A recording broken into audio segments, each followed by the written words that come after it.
Hey guys, this is Pedro back with another interview, this time covering VCT Americas Stage 2 2025 for playoffs. My guest at this time is C0M of Leviatan, this time coming off of their match against Cloud9, losing 2-1 to thus go down to the lower bracket in the first round of said stage. And so, C0M, thank you so much for the opportunity. Of course, tough way to go down, especially in a match like this, having plenty of twists and turns and everything else that hasn't been referred to yet. First and foremost, how are you feeling? What's going through your mind after finishing that match?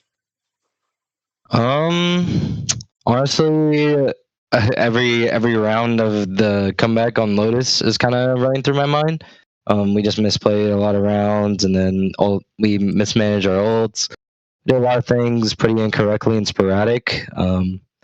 And yeah, I mean, it hurts. It's a big match for us to kind of prove ourselves. And we kind of just threw it away.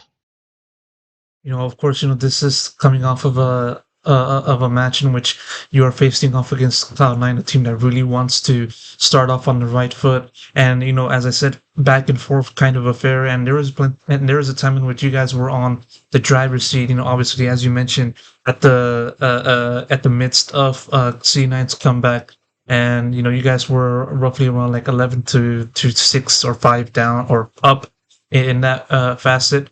Two-part question: how were you guys able to start off on the right foot on Lotus? And of course, obviously, what do you feel was the chief issue that affected the team in that second half on defense side and etc. Yeah. I think what helped us be like, I guess, start off on the right foot was we were pretty decisive on what we wanted to do and macro calls and how to adapt to what they were doing. I think the reason we started to fall behind was we were indecisive, we didn't know what to do, and then we didn't adapt. And I take some blame for that as one of the most vocal people on the team. I mean, can't help but take blame for that, So definitely hurts. And I don't know, have to find a way to reset, which is going to be very difficult. Yeah, most definitely. And like as you kind of mentioned right there, you mentioned about loss or your inability to do the usual thing that you've done for this team this season. Looking over to the other side of the coin onto Cloud9's performance, was it more so just like them doing the things that they do that pile on to the team's issues, or was it just more so inwards that just led to that result? I think it's a mix because they started playing good and started getting the momentum, and when you give a team like C9 momentum, it's kind of hard to stop them, just because they have very momentum-based players, which is understandable, But also, it's like I also think we had all the tools in our head, and yeah, I mean, we just didn't execute, to be honest. Just a lot of the things that we usually do, and even the bad habits in practice like showed today. And yeah, I mean, what can you do? We didn't execute properly on our Lotus defense like we did even against 100 team. Cloud9 made the switch on their duelist agents in their composition in that map from Neon to Raze. Did that surprise you at all? I mean, a little bit, but not really, to be honest. It was just something that we have a good amount of reps against, so we just had to read and react from it. Yeah, and now looking over to the other maps in this series, I mean, in a lot of ways, it may be similar in the sense that both your team and their team or the other team pulled off comebacks in their own right, extending the series to the ensuing map, and so Mhm. going into like Corrode and looking at Cloud9's comeback there, is there similarity between that and what happened in Lotus? Um, Kinda, I guess. I mean, it just feels like in some of these rounds, um, kind of struggling to find the answers to what they're doing. And every time it feels like I have an answer, something else happens, whether it be like an individual like play happens or I don't know, just something happens to the point to where it makes us lose the round. So Um, it's a mix of a lot of things. I can't really pinpoint it right now.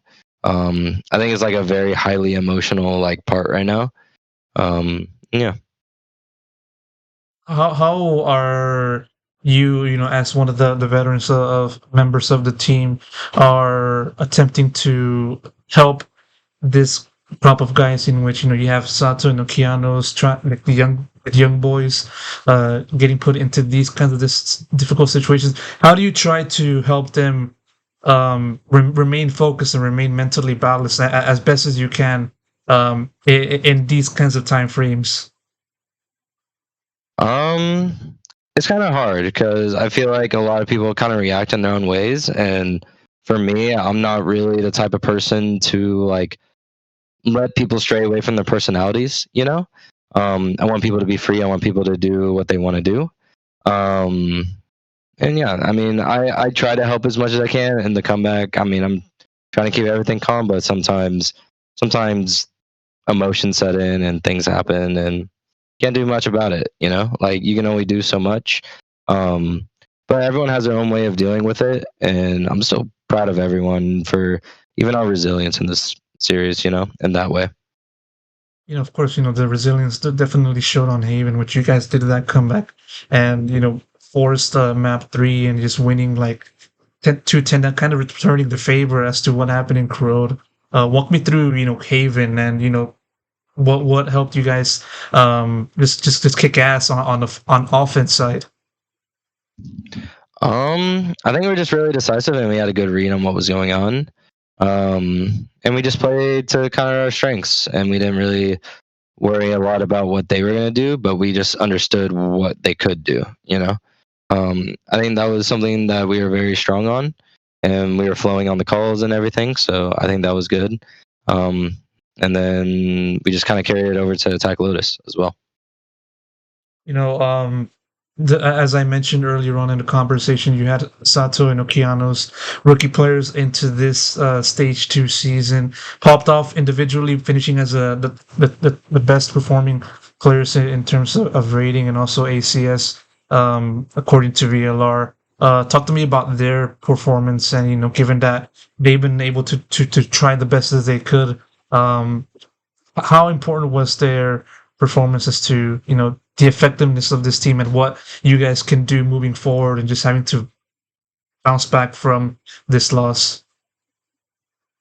Yeah, I mean they're obviously very like they are very strong individually, and they've helped a lot on how to bring the team together and certain conversations are being brought up. And they've been just doing really good. Honestly, I'm proud of them. Honestly, it feels a lot like I kind of let the team down today. Honestly, but again, like there's so many things that go wrong, you can't really pinpoint one. Um, but I mean, it's part of the game. Like losing is part of the game. This is probably the comeback that hurts the most for me lately. But yeah, I mean, it's what happens. It's the way of improving, like these tough losses. So hopefully that's kind of like what happens. Yeah, and in an environment and in a phase like this in playoffs, you got to move on to the next day. And for some teams, they're not able to bounce back so quickly and reset their mentals. But for other teams, they are able to do so. And hopefully, the second outcome, second possibility happens for you and your team. And so I believe with this result, now you guys go down to the lower bracket. I believe you guys play tomorrow or the day after tomorrow. I just gotta make sure that it's all right. With that said, though, your next opponent is going to be Crew. And so you got that rematch from Plastico and stuff like that. How do you look at the challenge ahead, just having to um, do everything, run it back, and start over with a new mindset? I think honestly, I think it'll be pretty difficult to fully reset from this game. Um, Most of the time you have like a week, but we have like a day to kind of reset. But also I think like we've shown resiliency in this team, and I think at the end of the day, we don't want the end of this team to be like now. Like we have a lot of aspirations that we want to do, and think we've shown like a level that should be world class. So I think that's the biggest thing for us. We have to keep our heads high and try to just reset it. Yeah, that's all I really have for it, to be honest. Of course, and hopefully you're able to do everything that you said and then some. So, appreciate the time, appreciate the interview, appreciate your answers, and appreciate the opportunity you gave me one more time. And so, best of luck goes to you and the rest of the team for the next match.